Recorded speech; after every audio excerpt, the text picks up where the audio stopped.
Normal बता रहा हूँ बैलेंस इक्वेशन क्या होता है। सबसे पहले या तो नॉर्मल समझो कि इक्वेशन को बैलेंस करने की जरूरत ही क्यों पड़ती है, इक्वेशन को बैलेंस करने की जरूरत ही क्यों पड़ती है, कोई बता सकता है इक्वेशन को बैलेंस करने की जरूरत ही क्यों पड़ती है।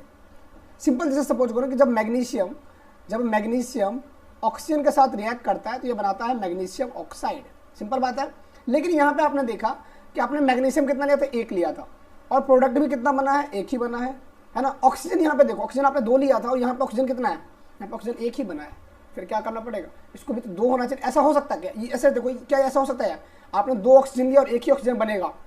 सपोज करो कि आपने 1 लीटर पानी लिया है और 1 लीटर तेल लिया है, 1 लीटर पानी लिया है आपने और 1 लीटर तेल लिया है आपने, टोटली कितना बनेगा, 2 लीटर ही तो होगा। क्या इससे कम हो सकता है, क्या 1.5 लीटर हो सकता है, नहीं हो सकता है। क्या 3 लीटर बन सकता है, नहीं बन सकता है। यानी कि आपको क्या करना पड़ेगा, सिंपल बात कह रहा है इसके अंदर कि जितना लेफ्ट हैंड साइड में होना चाहिए उतना ही राइट हैंड साइड में होना चाहिए, ठीक है। जितने मॉलिक्यूल्स लेफ्ट हैंड साइड में उतने ही मॉलिक्यूल्स राइट हैंड साइड में प्रेजेंट होने चाहिए, तो क्या होता है हमारे लिए अच्छा होता है और बढ़िया होता है, ठीक है। उसी तरीके से हम बैलेंस करेंगे, ठीक है।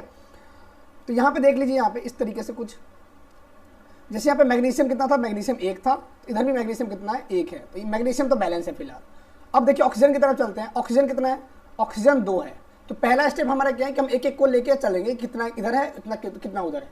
ऑक्सीजन कितना है, 2 है, इधर ऑक्सीजन कितना है, 1 है। 2 यहाँ मत लगाना, 2 लगाते हैं हम आगे, ठीक है।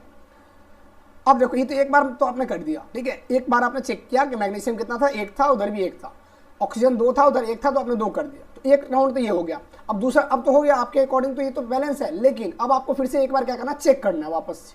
अब चेक करो, देखो मैग्नीशियम कितना है यहाँ पे, मैग्नीशियम यहाँ पे 1 है, इधर मैग्नीशियम कितना है, अब 2 मैग्नीशियम होगा ना, 2 आ गया, इसका भी तो है वो, तो मैग्नीशियम 2 हो गया, तो इसलिए आपको यहाँ पे क्या करना पड़ेगा, 2 लगाना पड़ेगा, ठीक है। मैग्नीशियम हो गया। अब ऑक्सीजन देखो कितना है, ऑक्सीजन यहाँ पे 2 है और यहाँ पे ऑक्सीजन भी कितना है, 2 है।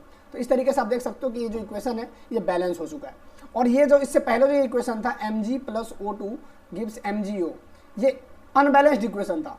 अनबैलेंस्ड इक्वेशन को हम क्या बोलते हैं, स्केलेटल इक्वेशन भी बोलते हैं, ठीक है, स्केलेटल इक्वेशन भी बोलते हैं। यहाँ पे कुछ एक क्वेश्चन आप लोगों के लिए दे रखा हूँ मैं, इसको आप लोग सॉल्व करके कमेंट में आंसर दे सकते हैं।